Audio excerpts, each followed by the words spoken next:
ये सत्य घटना कबीर परमेश्वर जी द्वारा बांधवगढ़ के श्री धर्मदास जी के साथ की गई लीला पर आधारित है।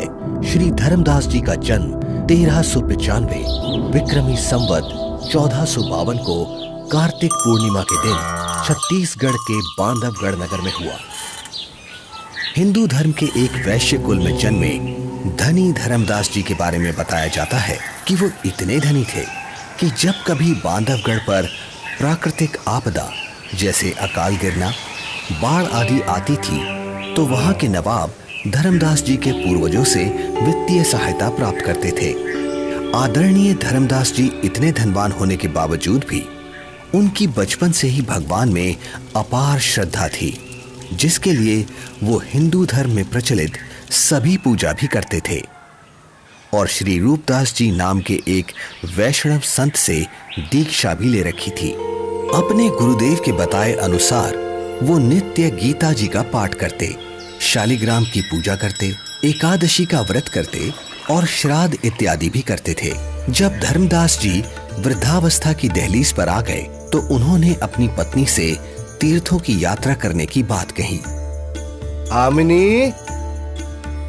जी स्वामी। गुरुदेव ने कहा है कि मुक्ति पाने के लिए 68 तीर्थों की यात्रा जरूर करनी चाहिए, इसलिए मैं कल तीर्थ यात्रा पर निकल रहा हूँ। मेरे जाने की तैयारी कर देना, यात्रा के लिए जरूरी सामान बांध देना।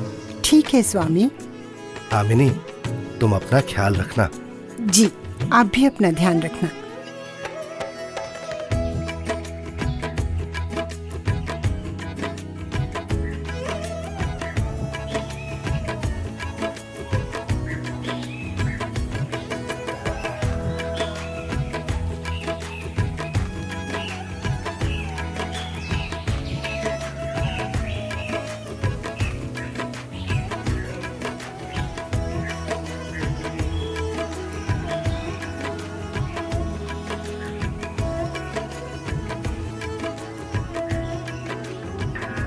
मथुरा में तीर्थों की यात्रा करते हुए एक सुबह धर्मदास जी गोवर्धन पर्वत के पास स्थित एक सरोवर के किनारे पहुंचे।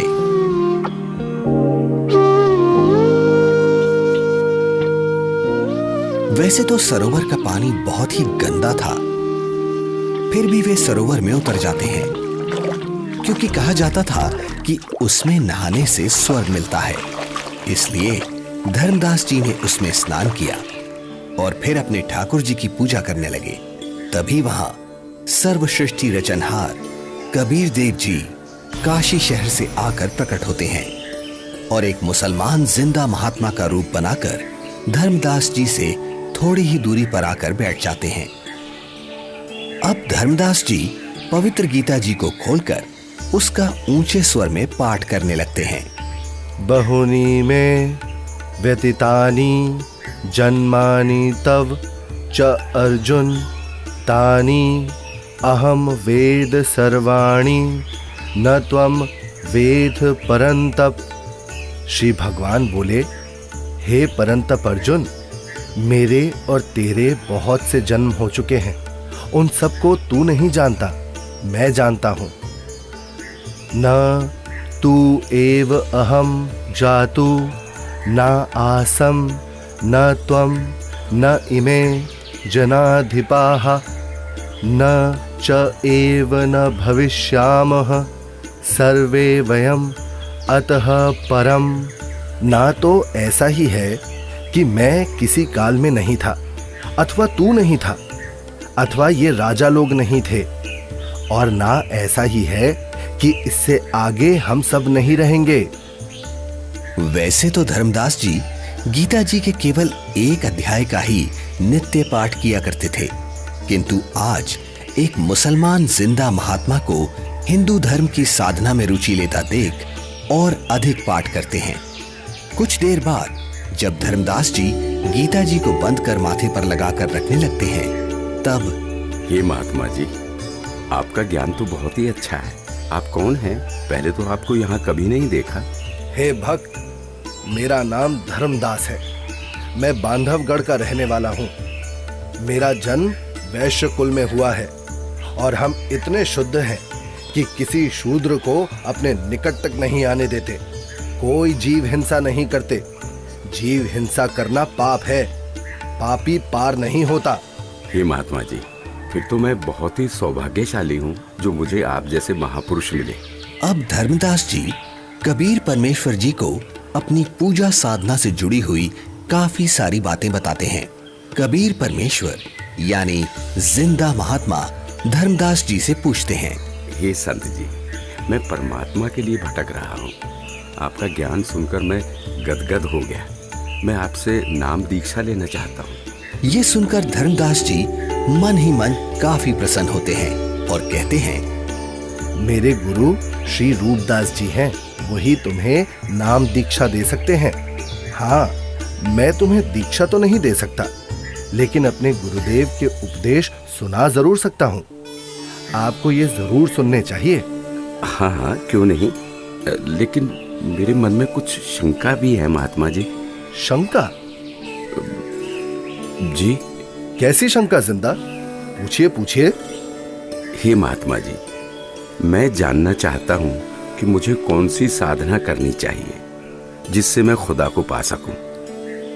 अगर तुम्हें वास्तव में सच्चे अजर अमर परमात्मा की प्राप्ति करनी है तो सुनो, सबसे बड़ा महापाप होता है जीव हिंसा करना।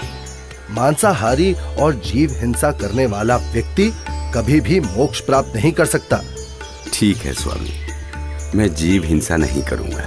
मेरे गुरुदेव श्री रूपदास श्री राम जी और श्री कृष्ण जी का नाम देते हैं, इसीलिए तुम्हें भी हरे राम हरे कृष्ण का जाप करना होगा। 68 तीर्थ करने होंगे और इसके अलावा एकादशी का व्रत, शालीग्राम पूजा यानी मूर्ति पूजा, श्राद्ध करना आदि कर्मकांड करना भी अनिवार्य है। ऐसे मुक्ति मिलती है। धर्मदास जी एक ज्ञानी की तरह कबीर प्रभु को बातें बता रहे हैं और दूसरी तरफ कबीर परमात्मा एक अनभिज्ञ श्रद्धालु की तरह अपने हाथों को जोड़े हुए धर्मदास जी की सब बातें सुनते हैं और बड़े ही विनम्र भाव से बोलते हैं, हे स्वामी, मैं कुछ और शंका समाधान चाहता हूँ, अगर आपकी आज्ञा हो तो। हाँ हाँ, क्यों नहीं, अवश्य पूछिए। स्वामी जी, ये गीता जी का ज्ञान किसने लिखा है? गीता ज्ञान तो स्वयं श्री कृष्ण जी यानी श्री विष्णु भगवान जी ने बोला है। अच्छा। हाँ स्वामी, आपके कहने से मैं अवश्य राम कृष्ण का जाप करूंगा, लेकिन क्या ये जाप गीता में कहीं लिखा है? नहीं, गीता जी में तो नहीं लिखा। पितृपूजा यानी श्राद्ध आदि कर्मकांड करने, तीर्थों पर भ्रमण करने और व्रत करने के लिए क्या गीता में कहा है? आखिर तुम कहना क्या चाहते हो? कुछ नहीं स्वामी, मैं तो बस ये समझना चाह रहा हूँ, जब गीता जी में व्रत के लिए मना किया गया है तो फिर आप एकादशी के दिन भूखे क्यों मरते हो? तुम भटक गए हो, तुम्हें इन सब साधनाओं का कोई ज्ञान नहीं है, इसलिए ऐसा बोल रहे हो। नाराज ना हो स्वामी जी, आप मेरी शंका का समाधान नहीं करेंगे तो कैसे बात बनेगी? आप ही बताएं, ये सरोवर जिसमें आपने स्नान किया है, जिसको आप मोक्ष पाने का साधन मानते हैं, लेकिन इस जल के अंदर करोड़ों जीव रहते हैं जिन्हें आपने अभी स्नान करते समय अपने हाथों पैरों से रगड़ रगड़ कर मार डाला है, और स्नान के बाद जो जल आप भगवान की मूर्ति को स्नान कराने के लिए लाए, उसमें भी मूर्ति के स्नान कराने से अनेकों जीव मर गए, और आप कहते हैं कि आप जीव हिंसा नहीं करते। एक और बात स्वामी जी, यदि इस सरोवर में नहाने से आपकी मुक्ति संभव है तो फिर इस जल में रहने वाले जीव जंतुओं को तो निश्चित ही मोक्ष प्राप्त हो जाना चाहिए। हे धर्मदास, ये साधना व्यर्थ है क्योंकि ये गीता शास्त्र के विरुद्ध है। समझ गया, अंततः तुमने अपने धर्म का परिचय दे ही दिया। तुम एक मुसलमान हो, इसीलिए ऐसी बातें कर रहे हो, क्योंकि एक मुसलमान ही हिंदू धर्म पर सवाल उठा सकता है।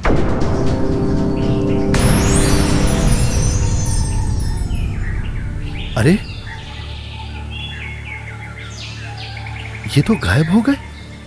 लगता है ये कोई सामान्य संत नहीं थे। मुसलमान होकर भी उनको हिंदू शास्त्रों का पूर्ण ज्ञान है। ये जरूर कोई देव पुरुष है। वे सही ही तो बता रहे थे। हे परमात्मा, एक बार फिर से वही संत मिले तो मैं अपना हठ छोड़कर नम्र भाव से संपूर्ण ज्ञान समझूंगा। हे भगवान, माफ करो मुझे।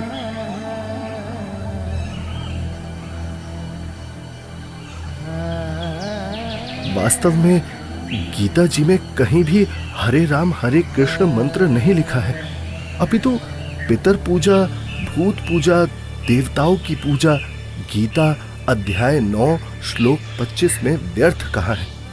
मैं महामूर्ख, मंद बुद्धि, इतना दुर्भाग्यशाली हूं कि संपूर्ण ज्ञान सुने बिना एक महान पुरुष को नाराज कर दिया। हे भगवान, मुझे माफ करो, उस महान आत्मा से फिर मिला दो। मैं इस बार उनकी सारी बातें मानूंगा।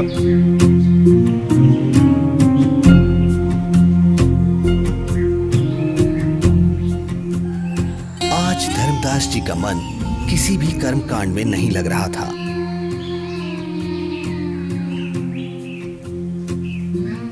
तब उन्होंने सब कार्य छोड़कर खाना बनाने के बारे में सोचा।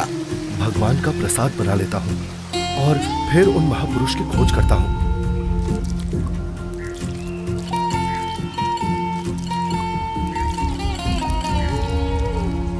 हे भगवान, ये क्या अनर्थ हो गया? इस लकड़ी में तो हजारों चींटियां अंडों सहित मर गई होंगी।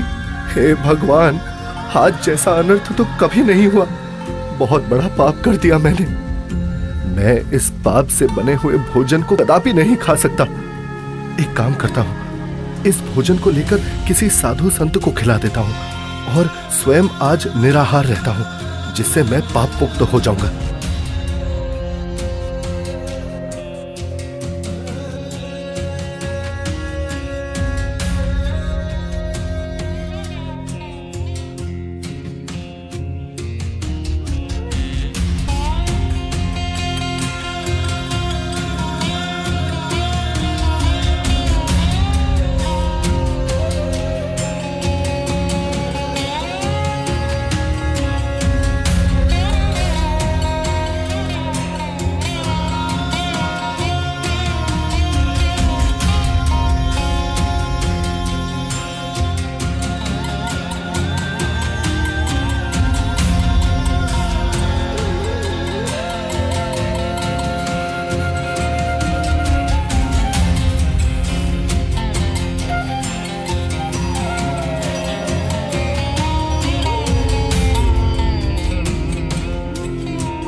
संत जी कुछ बोल रहे हैं, इनके बीच में बोलना ठीक नहीं है। मुझे अवश्य ये सुनना चाहिए। मन तू मान सरोवर नारे, यहाँ न भटका खारे। सूरजमुखी फूल जा फूले, शंख पद्म उजियारा। गंगा यमुना मद सरस्वती, वहाँ त्रिवेणी की धारा। मन तू मान सरोवर नारे, यहाँ न भटका खारे। जहाँ कमोदनी चंद्रगता है, कमल कमल मद तूरा। अनहद नाद अजब धुन होई, जाने सतगुरु पूरा। मन तू मान सरोवर नारे, यहाँ न भटका खारे। ओ गट घाट विषम है दरिया, नहावे संत सुजाना। ओ गट घाट विषम है दरिया, नहावे संत सुजाना।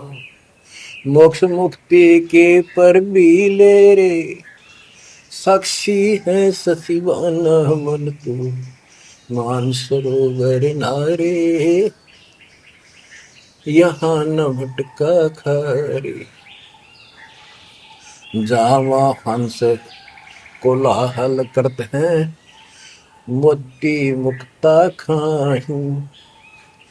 ऐसा देश हमेश हमोरे, अमृत भोजन पाही मन तू मान सरोवर नारे, यहाँ न भटका खारे। शंखों लहरे मेहर की उपजे, कर नहीं जा कोई। शंखों लहरे वहाँ मेहर की उपजे, कर नहीं जा कोई। दास गरीब अचल अविनाशी, सुख का सागर सोई मन तो मान सरोवर नारे, यहाँ न भटका खारे मन तो मान सरोवर नारे, यहाँ न भटका खारे। जो पहले मिला वो जिंदा महात्मा तो मुसलमान था, और ये लाल वस्त्र पहने हुए संत जी तो अपने हिंदू धर्म के जान पड़ते हैं, और बातें भी बिल्कुल जिंदा महात्मा वाली ही बता रहे हैं। इनका शिष्य बनने में शर्म भी नहीं आएगी। उस जिंदा से उपदेश लूंगा तो लोग निंदा करेंगे कि मुसलमान का शिष्य बन गया। इनसे ज्ञान प्राप्त करना उचित रहेगा। कहते मन मान सरोवर नाण रे, जल के जंतु रे जल माही, आठों बखत बिहान रे, आठों बखत बिहान रे। मन मान सरोवर नाण रे, जल के जंतु रे जल माही, आठों बखत बिहान रे। 184 जल के बासी, ये भुगते चारों खान रे। चेतन वो कजड़ को पूजय, गांठ बांध पाषाण रे। भाई मरकट कहाँ चंदन के लेपे, क्या गंग नवाए सवान रे। अर सुधी हो न पूछतास की, वो छोड़ को न बाण रे। 12 कोट जहां जम किंकर, बड़े बड़े दैत हवान रे। धर्म राय की दरगाह माही, और खेचा ताण रे फेरे, ओरी खेचा ताण रे। मैं जो साधना कर रहा हूँ उससे यमदूतों द्वारा दिए जाने वाले कष्ट नहीं टलते। इसका मतलब ये सब साधना तो व्यर्थ है।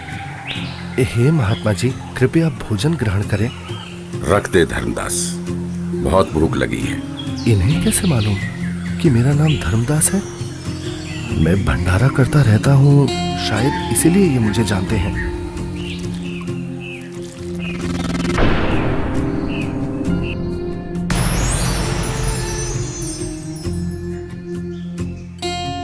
आप तो वही महात्मा जी हो। हत्यारे, कल तू क्या कह रहा था कि जो जीव हिंसा करते हैं वो कभी मोक्ष को प्राप्त नहीं कर सकते। अरे तू तो कसाई से भी बुरा निकला। हे प्रभु, मुझ अज्ञानी को क्षमा करो। मैं कहीं का नहीं रहा जिसका कोई लाभ नहीं, और शास्त्र अनुकूल साधना किससे मिले ये आप ही बता सकते हैं। मैं आपसे पूर्ण आध्यात्मिक ज्ञान सुनने का इच्छुक हूँ। कृपया मुझ अज्ञानी पर दया करके मुझ पापी को वो तत्व ज्ञान सुनाए भगवत, जिससे मेरा मोक्ष हो सके। ठीक है धर्मदास, अब सुनो। आप एकादशी का व्रत करते हो, जबकि श्रीमद् भगवद गीता अध्याय 6 श्लोक 16 में पढ़ा है कि हे अर्जुन, ये योग यानी भक्ति ना तो अधिक खाने वाले की और ना बिल्कुल ना खाने वाले अर्थात व्रत रखने वाले की, ना अधिक सोने वाले की तथा ना अधिक जागने वाले की सफल होती।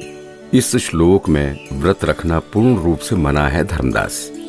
फिर देख अपनी गीता खोलकर। यहाँ परमेश्वर कबीर देव जी जिंदा रूप में धर्मदास जी को सृष्टि रचना सुनाते हैं और तीनों देवताओं की स्थिति से अवगत कराते हैं कि हे धर्मदास, अभी तक आप जिन भगवानों की यानी ब्रह्मा विष्णु महेश की भक्ति कर रहे थे, वो तो पृथ्वी, स्वर्ग और पाताल केवल इन तीनों लोकों में प्रधान है। रजगुण ब्रह्मा है, सतगुण विष्णु और तम गुण शिव जी ये मोक्ष नहीं कर सकते। आप जो भक्ति कर रहे हैं उससे कोई लाभ नहीं होगा। धर्मदास, केवल शास्त्र अनुकूल भक्ति करो। हे महात्मा, आप ये क्या कह रहे हैं? ब्रह्मा विष्णु महेश की भक्ति करने से कोई लाभ नहीं होगा? हम उनको कैसे छोड़ सकते हैं? धर्मदास, मैं इन देवताओं को छोड़ने की नहीं कह रहा, बल्कि आपको ये समझा रहा हूं कि जो पवित्र गीता जी और पवित्र वेद बता रहे हैं वैसे साधना करने से ही मोक्ष संभव है। हे जिंदा, भगवान विष्णु अखिल ब्रह्मांड के स्वामी हैं और आप उनको केवल 3 लोक के स्वामी बता रहे हैं। यदि फिर से आपने श्री विष्णु को अपमानित किया तो उचित नहीं होगा। मूर्ख के समझावते ज्ञान गाठी का जाए, कोयला होत न उजला, भावे 100 मन साबुन लाए। ये मैंने क्या कर दिया? मैंने उन महात्मा को फिर से नाराज कर दिया। मेरी बुद्धि भ्रष्ट हो गई है। जो मैंने सच्चे परमात्मा को नहीं पहचाना, उन्हें अपने जैसा मनुष्य मान लिया। हे भगवान, मुझे क्षमा करो। अब जिस पूजा को मैं कर रहा हूं वो कर नहीं सकता और आपकी बात मैंने सुनी नहीं।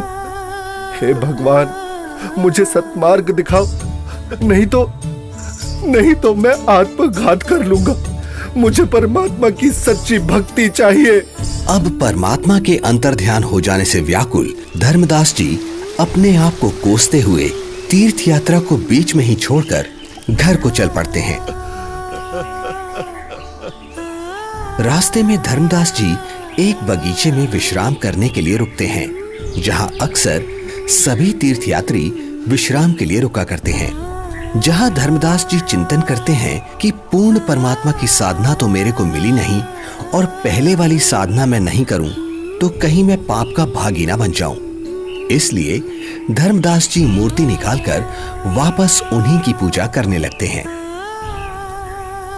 तभी दयालु परमात्मा कबीर देव जी पहले की तरह संत रूप बनाकर वहां प्रकट हो जाते हैं, जिन्हें देख धर्मदास की खुशी का ठिकाना ही नहीं रहता। हे परमात्मा, हे मेरे मालिक, बहुत दया करी दाता, मुझ पापी को माफ करे प्रभु। बैठो प्रभु, मैं आपके खाने के लिए कुछ लाता हूँ। नहीं धर्मदास, अभी इच्छा नहीं है। हे भगवान, यदि आप नहीं खाएंगे तो मेरी आत्मा को कष्ट होगा। ठीक है धर्मदास, जो तेरी इच्छा है ले आ खाने के लिए। धर्मदास के काफी आग्रह करने पर और उनके सच्चे भाव को देखकर परमात्मा कबीर जी पेड़े और बताशे खाने लगते हैं। परमात्मा को पेड़े खिलाते हुए धर्मदास जी बहुत प्रसन्न होते हैं। प्रसाद लेने के बाद परमात्मा फिर से ज्ञान चर्चा करने लगते हैं। हे धर्मदास जी, आप यदि अभी भी इस ज्ञान पर विश्वास नहीं कर पा रहे हैं तो क्यों ना आप एक बार अपने गुरुदेव रूपदास जी से ये सब पूछ के देख लो कि क्या ब्रह्मा विष्णु महेश के कोई माता पिता हैं या नहीं, और क्या ब्रह्मा विष्णु महेश जी की जन्म मृत्यु होती है। क्या ये देवता आपके पाप कर्म काट सकते हैं? क्योंकि जो ज्ञान मैंने आपको बताया है पुराणों में ये सब स्पष्ट लिखा है। और हाँ धर्मदास, आप अपने गुरु जी से ये भी पूछना कि क्या आप जो भक्ति बता रहे हैं उससे मुझे मोक्ष की प्राप्ति हो जाएगी। हाँ प्रभु, मैं निश्चित ही गुरुदेव से इन शंकाओं का समाधान अवश्य करवाऊंगा। इसके बाद कबीर प्रभु वहां से चल पड़ते हैं। धर्मदास जी कबीर परमात्मा जी को बेहद व्याकुलता में एकटक देखते जा रहे हैं। प्रभु, प्रभु! लेकिन धर्मदास जी के लिए ये परिस्थिति बहुत असामान्य हो जाती है। धर्मदास जी इतना व्याकुल हो जाते हैं कि वो परमेश्वर कबीर साहिब जी को छोड़ना नहीं चाह रहे थे और पहले वाली साधना भी छोड़ना धर्मदास जी के लिए बहुत मुश्किल हो रहा था। कबीर प्रभु के जाने के बाद धर्मदास अपनी शंकाओं के समाधान के लिए अपने गुरु रूपदास जी के आश्रम की तरफ निकल पड़ते हैं।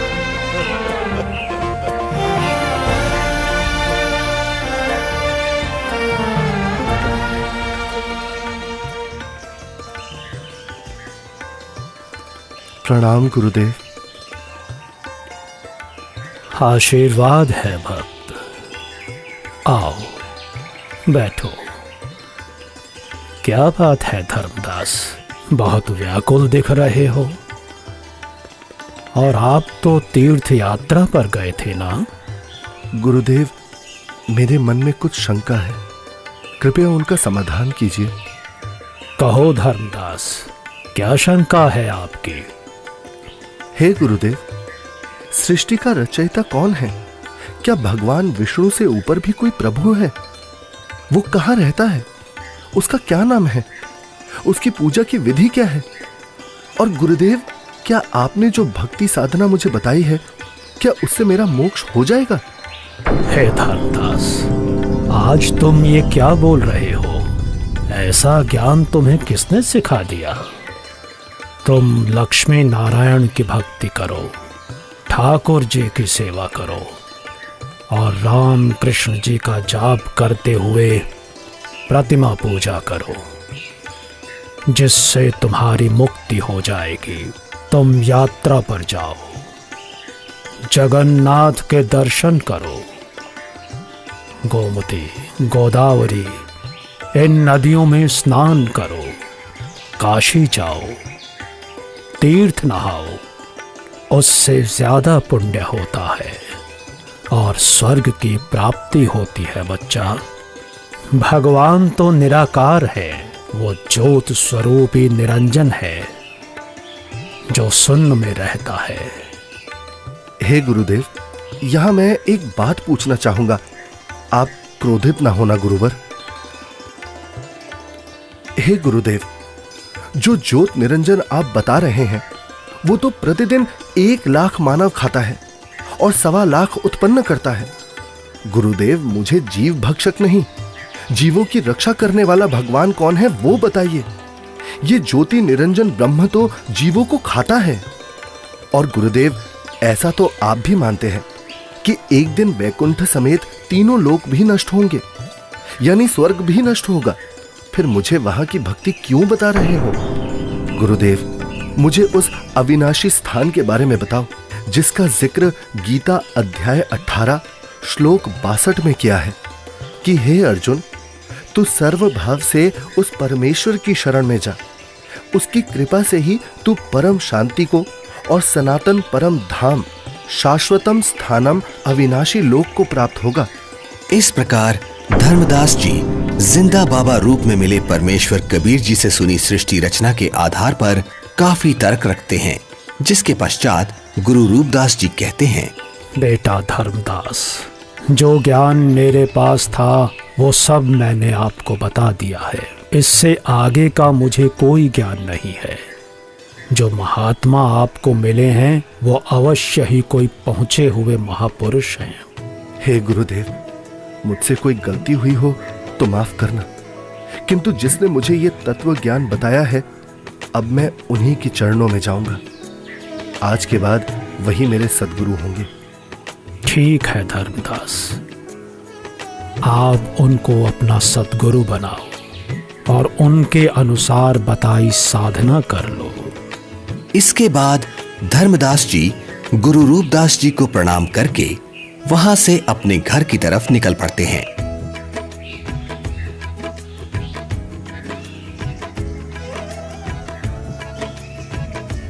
रास्ते में जाते जाते अब धर्मदास के मन में एक शंका ये भी उत्पन्न हुई कि हिंदू धर्म इतना बड़ा है, क्या किसी को गीता का यथार्थ ज्ञान नहीं होगा? अवश्य कोई ना कोई साधु महात्मा मंडलेश्वर गीता में कहे उस परमेश्वर परम अक्षर ब्रह्म के विषय में जानता होगा।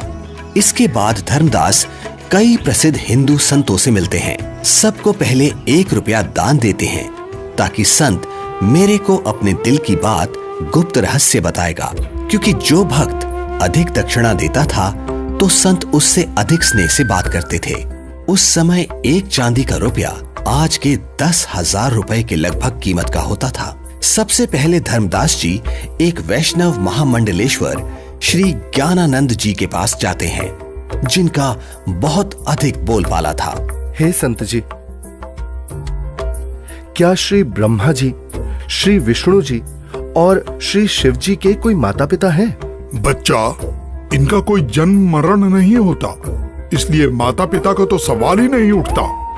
इतना सुनकर धर्मदास जी वहां से चल पड़ते हैं।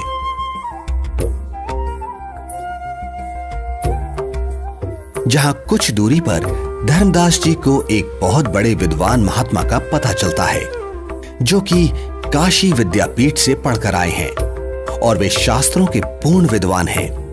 धर्मदास जी महात्मा के पास जाते हैं और दक्षिणा देकर पूछते हैं, महात्मा जी, गीता जी के अध्याय 18 श्लोक 62 में भगवान श्री कृष्ण ने अपने से अन्य किस परमेश्वर की शरण में जाने को कहा है?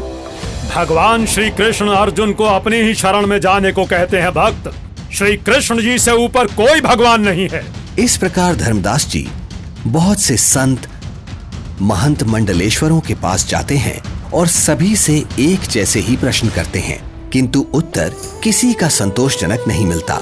कोई विष्णु जी को सर्वे सर्वा बताता है तो कोई शिव जी को करता धरता और कुछ तो परमात्मा को निराकार ही बताने वाले मिल जाते हैं। हे भगवान, जीवन नष्ट हो जाता यदि मैं इन संतों से इनके ज्ञान की परीक्षा ना लेता और ये परम संत ना मिलता। यह सोच धर्मदास जी जिंदा महात्मा रूप परमेश्वर को याद करते हुए घर की ओर चल पड़ते हैं।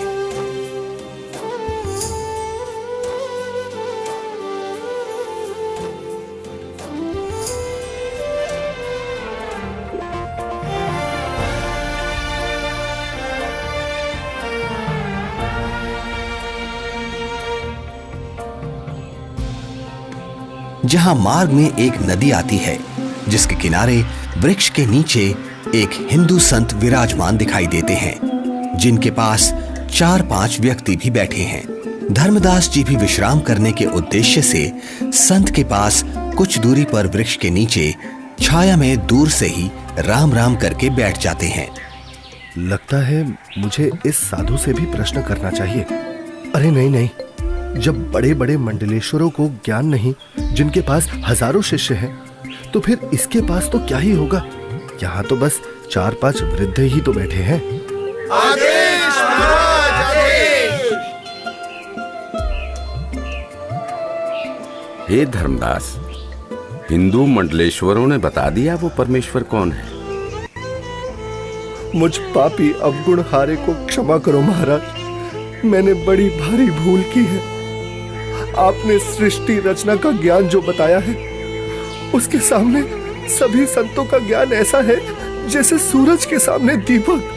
धर्मदास, तेरे मन में अन्य संतों से ज्ञान जानने की प्रेरणा मैंने ही की थी। यदि आप इन सब के अज्ञान से परिचित नहीं होते तो फिर भी मेरे ऊपर विश्वास नहीं करते, सोचते रहते कि और संतों के पास भी जाना चाहिए। ये कैसे हो सकता है कि मुसलमान को ज्ञान है, हिंदुओं को नहीं। अब तुम पूर्ण विश्वास करोगे, इसलिए पूर्ण लाभ मिलेगा। मेरे को एक अन्य संत मिला, उसने भी यही आप वाला ज्ञान बताया था।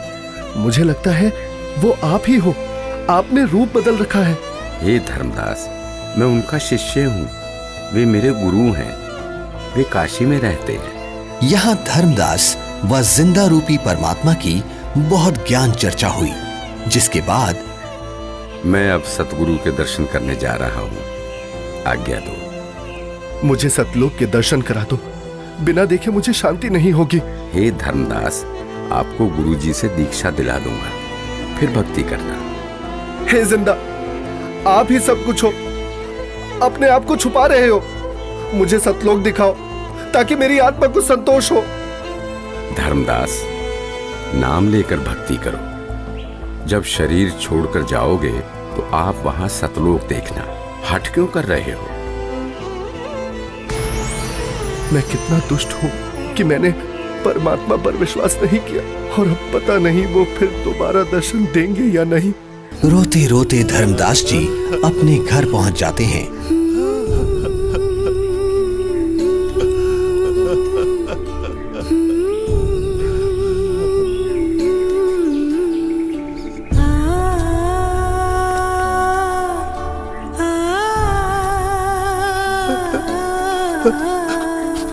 उनकी ऐसी हालत देख और यात्रा से जल्द ही वापस लौटने पर पत्नी आमनी देवी भी हैरान हो जाती है और बार बार धर्मदास जी से उनके रोने का कारण पूछती है, लेकिन धर्मदास जी उन्हें कुछ नहीं बता पाते, केवल रोते ही रहते हैं।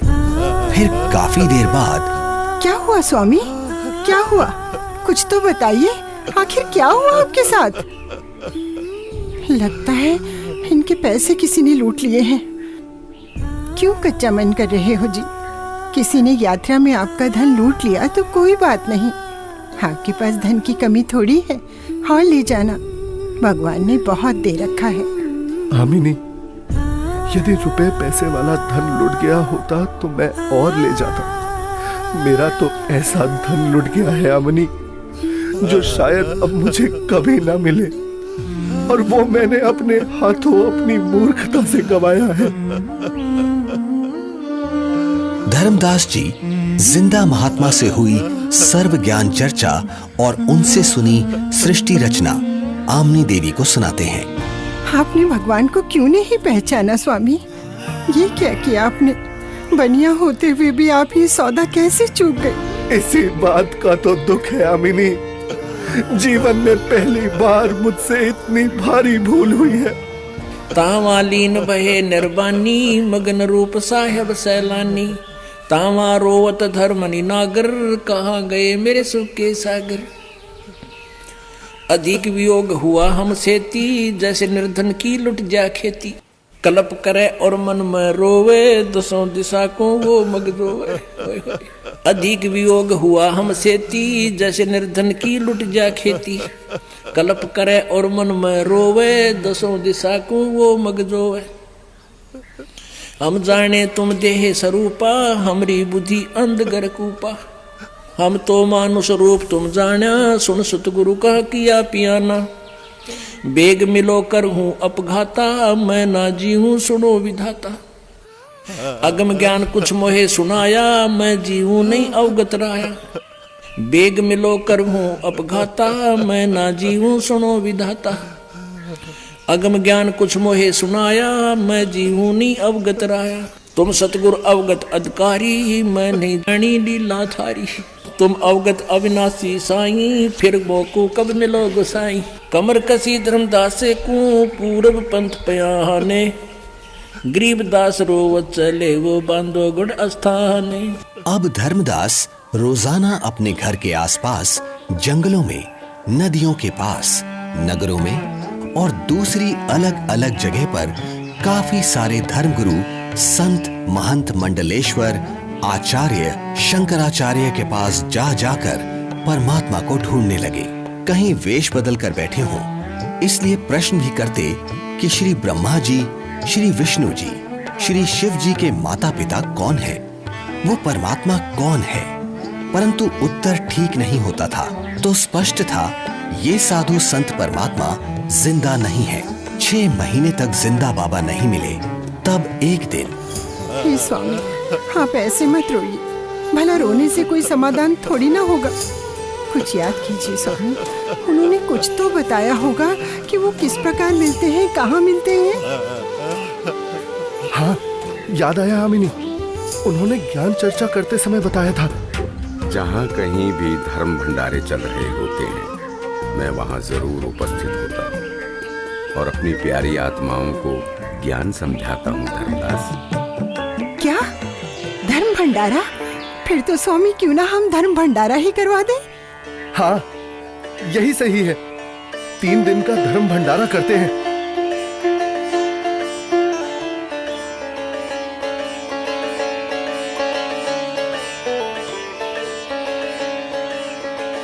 भंडारे का आयोजन शुरू हो जाता है।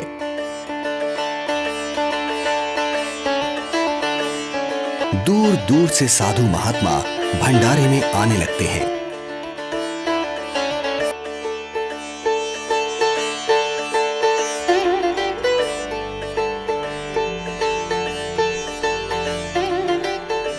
धर्मदास जी भंडारे में हर तरफ घूम घूम कर प्रत्येक संत महात्मा को बड़े ही ध्यान से देखते हैं, किंतु परमेश्वर कहीं भी उनको दिखाई नहीं देते।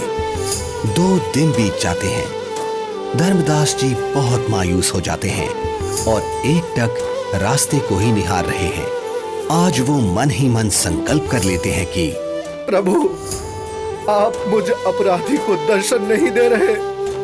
हे परमात्मा, आज अगर आप नहीं मिले तो मैं आत्मघात कर लूंगा। तभी अचानक धर्मदास जी की नजर कुछ ही दूरी पर एक कदम के वृक्ष के नीचे जाती है, जहां वही पूर्ण परमात्मा कबीर परमेश्वर जी उसी जिंदा महात्मा के रूप में विराजमान होते हैं, जिन्हें देखकर तो धर्मदास जी की खुशी का ठिकाना ही नहीं है। धर्मदास परमात्मा की तरफ इस प्रकार दौड़ते हैं जैसे भूखे को भोजन और प्यासे को पानी मिल जाता है। हे परमात्मा, हे भगवान, अब मैं आपको कहीं जाने नहीं दूंगा। मेरी भूल क्षमा करो प्रभु। मैं बस आपकी ही भक्ति करना चाहता हूँ।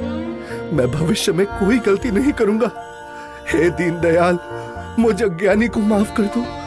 मैंने अज्ञानतावश आपको बहुत कटु वचन बोले। मुझे माफ करो परवरदिगार, मुझे माफ करो। जब धर्मदास जी ने अपनी गलती की क्षमा मांगी और कभी ऐसी गलती ना करने का बार बार वचन दिया, तब परमात्मा धर्मदास जी के घर गए।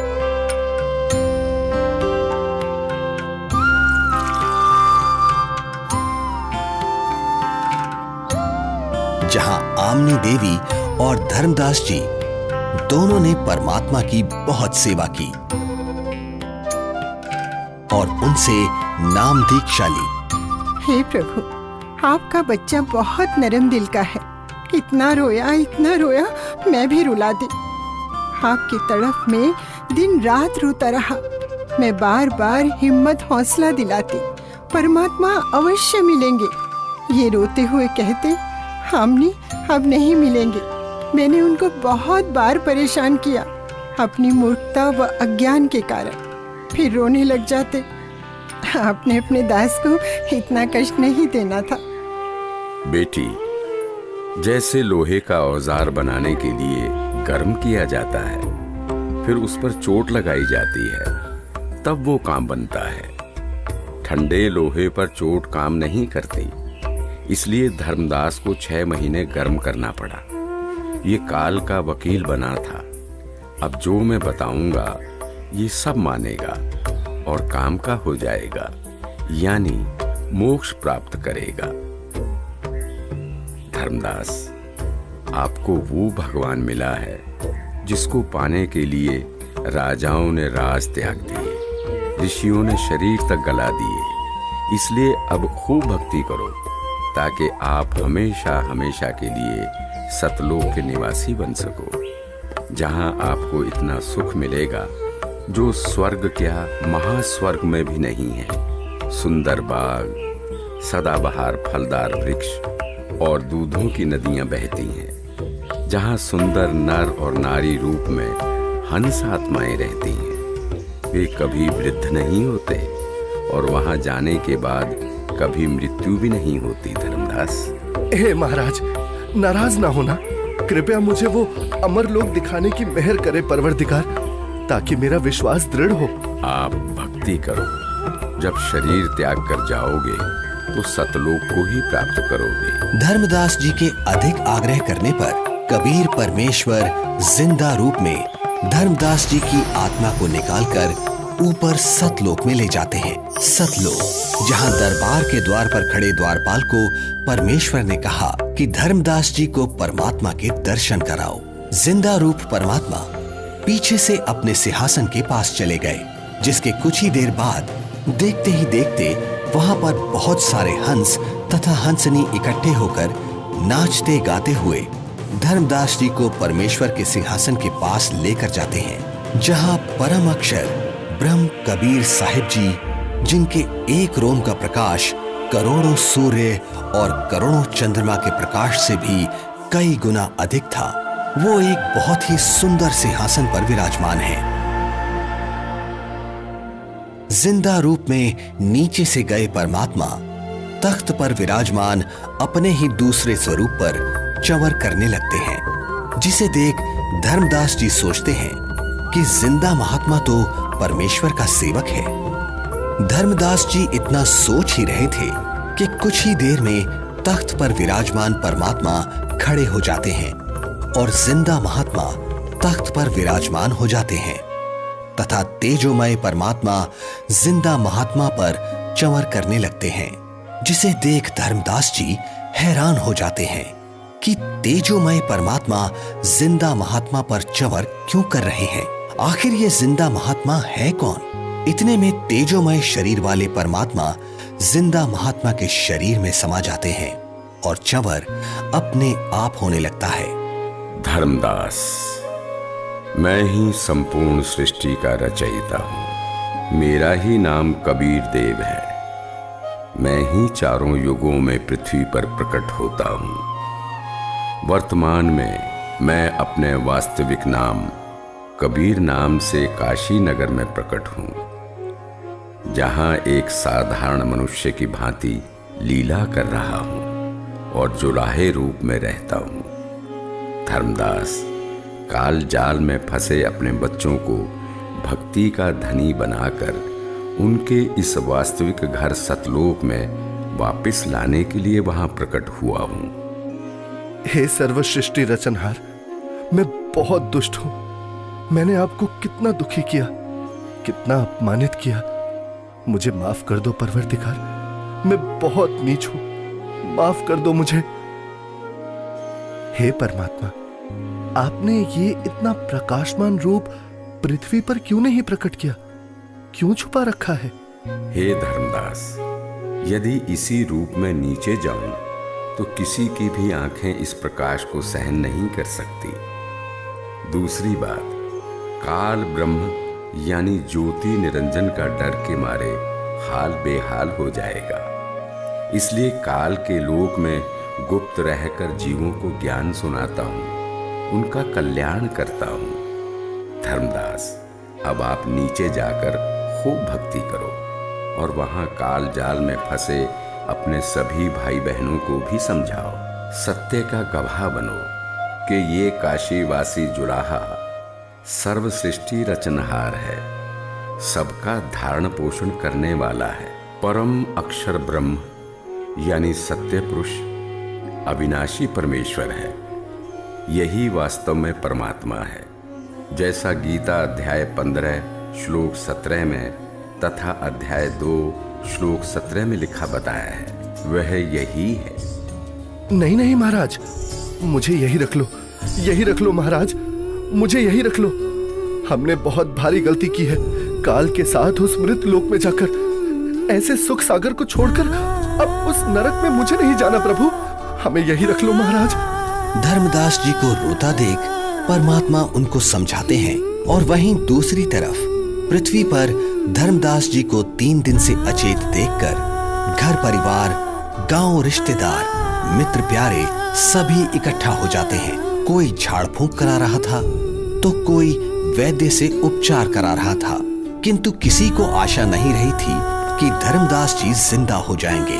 आमिनी देवी का भी रो रो कर बुरा हाल हो जाता है। तब तीसरे दिन परमात्मा ने धर्मदास जी की आत्मा को शरीर में प्रवेश करा दिया। धर्मदास जी अपने चारों ओर खड़े रिश्तेदारों को और पत्नी आमनी देवी को रोता देख आश्चर्यचकित हो जाते हैं। क्या हुआ आप सभी को? आप ऐसे रो क्यों रहे हैं? हे भगवान, तेरा लाख लाख शुक्र है। क्या हुआ है आमिनी, कुछ तो बताओ। स्वामी, आप 3 दिन से अचेत थे। हम सभी को तो लग रहा था आप नहीं बचेंगे। आमिनी, वो जिंदा महात्मा ही सर्व सृष्टि के रचनहार हैं। उनके सामने ब्रह्मा, विष्णु, महेश, दुर्गा, गणेश, क्षर पुरुष, अक्षर पुरुष कुछ भी नहीं है। वही मुझे अपने सतलोक लेकर गए थे। वहां हम सभी के बड़े बड़े महल हैं, दूधों की नदियां, सदाबहार फलदार वृक्ष हैं। वहीं एक बहुत ही विशाल और भव्य सिंहासन पर पूर्ण ब्रह्म कबीर साहिब जी विराजमान हैं, जिनके एक रोमकूप के सामने करोड़ों सूर्य और चंद्रमा भी फीके हैं। सतलोक का वर्णन करते हुए अचानक धर्मदास जी को परमात्मा के काशी में प्रकट होने वाली बात याद आती है, जिसके बाद धर्मदास जी काशी नगर में जाकर कबीर जुलाहे रूप में आए परमात्मा की झोपड़ी का पता करते हैं। जहां असंख्य ब्रह्मांडों के स्वामी कबीर परमेश्वर जी को कपड़ा बुनने का कार्य करते देख धर्मदास जी को बड़ा ही आश्चर्य होता है। हे प्रभु, मुझ अज्ञानी को क्षमा करो प्रभु। मुझे विश्वास नहीं हो रहा था कि आप ही परमात्मा हैं, आप ही परम अक्षर ब्रह्म हैं। इस वेशभूषा में तो आपको कोई भी नहीं पहचान सकता। इसके बाद परमेश्वर कबीर जी ने धर्मदास जी को सतनाम दिया, जिसे पाकर धनी धर्मदास जी बहुत खुश होते हैं। हे प्रभु, बड़ी दया करी आपने, मेरा तो जीवन सफल हो गया। बेटा धर्मदास, अब आप अपने घर जाओ और भक्ति करो, मैं वहीं आऊंगा। जी जरूर आना परमात्मा, वहां मेरे बेटे को भी समझाना और आमिनी को भी सतनाम देना। ठीक है बच्चा, मैं जरूर आऊंगा। हे परमात्मा, आप बहुत दयालु हो जो आपने हमें शरण में ले लिया। हे प्रभु, आपने हम दोनों को तो शरण में ले लिया, किंतु मेरा इकलौता पुत्र नारायण दास, वो काफी समझाने के बावजूद भी आपके इस सत्य ज्ञान को स्वीकार नहीं कर रहा। बेटा धर्मदास, तेरे बेटे नारायण दास के रूप में काल ने तुम्हारे घर पर अपना दूत भेज रखा है। वो नहीं मानेगा। आप इसको मत देखो, अपनी भक्ति पर ध्यान दो।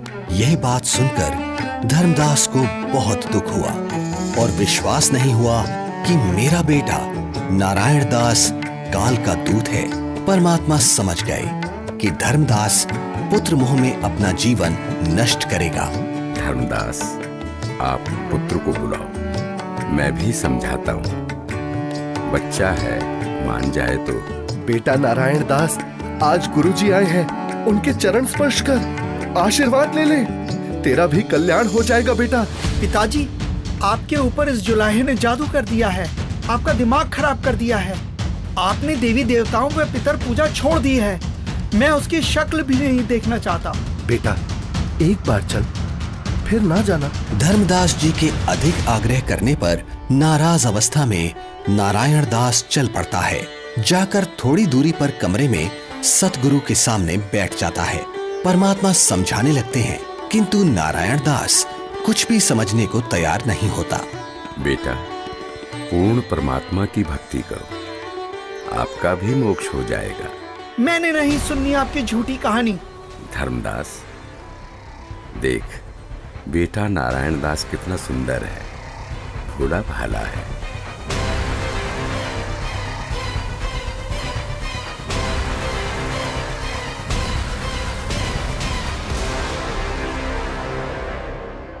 बेटा नारायण दास, आप जाओ, आपको जो ठीक लगे करो।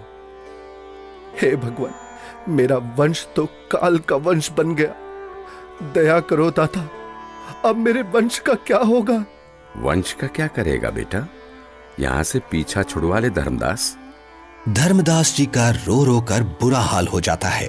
तब कबीर परमात्मा जी अपना आशीर्वाद भरा हाथ धर्मदास जी के सिर पर रखते हुए कहते हैं, ठीक है धर्मदास, तेरे घर पर मैं अपना हंस भेजूंगा। तू वंश की चिंता करता था धर्मदास, तेरा 42 पीढ़ी तक वंश चलेगा, तू चिंता मत कर। तुम्हारे घर पर एक पुत्र उत्पन्न होगा, उसका नाम चूड़ामणि रखना। इस उम्र में बच्चा? हे भगवान, ये कैसे संभव है? उधर देखो बेटा, 10वें महीने आमनी के गर्भ से तुम्हारे घर ये बेटा जन्म लेगा। धर्मदास जी को कुछ विश्वास और कुछ अविश्वास होता है, किंतु परमेश्वर की दया से आमनी देवी के गर्भ से 10वें महीने एक बच्चा पैदा होता है, जिसका नाम चूड़ामणि रखा जाता है। बड़ी दया करी दाता, जो आपकी हंस आत्मा हमारे घर आई। हे भगवान, दया करना कि मेरे वंशज आपकी भक्ति में ही लगे रहे। धर्मदास, ज्योति निरंजन अर्थात काल मेरे नाम से 12 पंथ चलाएगा और तेरे वंश वाले 6ठी पीढ़ी में जाकर मेरी बताई सत्य भक्ति को करना छोड़ देंगे। वो उन काल के चलाए नकली 12 पंथों में से जो 6ठा टकसारी पंथ होगा, उसकी साधना करना शुरू कर देंगे, जो काल में डुबोने वाली ही होगी। हे परमात्मा, दया करो अंतर्यामी, उनका उद्धार कैसे होगा? दया करो। हे धर्मदास, काल द्वारा चलाए जाने वाले 12 पंथों में 12वां पंथ का प्रवर्तक संवत 1774 में जन्म लेगा। उस पंथ समेत सब 12 पंथों के पंथी मेरी वाणी का गलत अर्थ लगाकर गलत साधना करेंगे। असंख्य जन्म तक सतलोक नहीं जा सकेंगे। उसी 12वें पंथ में हम ही प्रकट होंगे। हम गुप्त रूप से लीला करेंगे। धर्मदास, मैंने तेरे को 42 पीढ़ी तक तुम्हारा वंश कलयुग में चलने का आशीर्वाद दिया। तेरे वंश वालों का उद्धार मेरे द्वारा भेजे जाने वाले मेरे कृपा पात्र महापुरुष से होगा। जिस समय कलयुग 5505 वर्ष बीत जाएगा, तब वो महापुरुष मेरा भेजा हुआ आएगा। अर्थात उसे मुझे ही समझ, वो सारे संसार के प्राणियों का उद्धार करेगा। उस समय तेरे बिंद वाले यानी तेरी 42 पीढ़ी वाले हों या सारा संसार, जो भी उससे नाम दीक्षा लेगा उन सबकी मुक्ति हो जाएगी। मेरा आशीर्वाद है। आज वर्तमान में स्वयं कबीर परमात्मा के अवतार बंदी छोड़ सतगुरु रामपाल जी महाराज आए हुए हैं, जो कि सर्व समाज को सतभक्ति प्रदान कर रहे हैं, जिनसे नाम दीक्षा लेकर भक्ति करने से सर्व सुख व पूर्ण मोक्ष की प्राप्ति होती है। सत साहिब जी।